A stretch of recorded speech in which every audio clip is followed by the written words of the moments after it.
ভিডিওতে দেখতে পাচ্ছেন একটি সূর্যমুখী ফসলের ক্ষেত।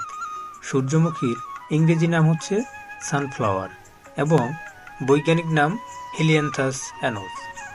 এটি একটি তেল জাতীয় ফসল।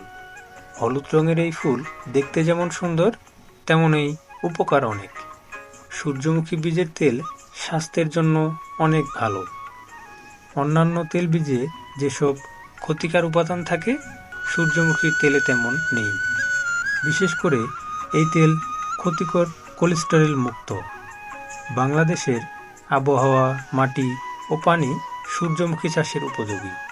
তাই দেশের তেলের ঘাটতি মেটাতে ব্যাপকভাবে সূর্যমুখী চাষের উদ্যোগ নেওয়া হয়েছে। কৃষকদেরও দিনে দিনে সূর্যমুখী চাষে আগ্রহ বাড়ছে।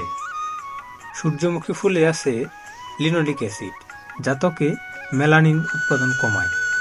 এছাড়া রোদে পোড়া ত্বক থেকে ট্যান দূর করে এই সূর্যমুখীর তেল। ত্বকের যাবতীয় সমস্যা যেমন ব্রণ, র্যাশ, ব্ল্যাকহেডস, হোয়াইটহেডস এর প্রবণতা কমায়। এবং সূর্যমুখী বীজের তেলে বিদ্যমান ভিটামিন ই আমাদের ত্বকের উজ্জ্বলতা ধরে রাখতে সাহায্য করে। তাই আমাদের স্বাস্থ্যের কথা চিন্তা করে নিয়মিত সূর্যমুখীর তেল ভোজন করা উচিত।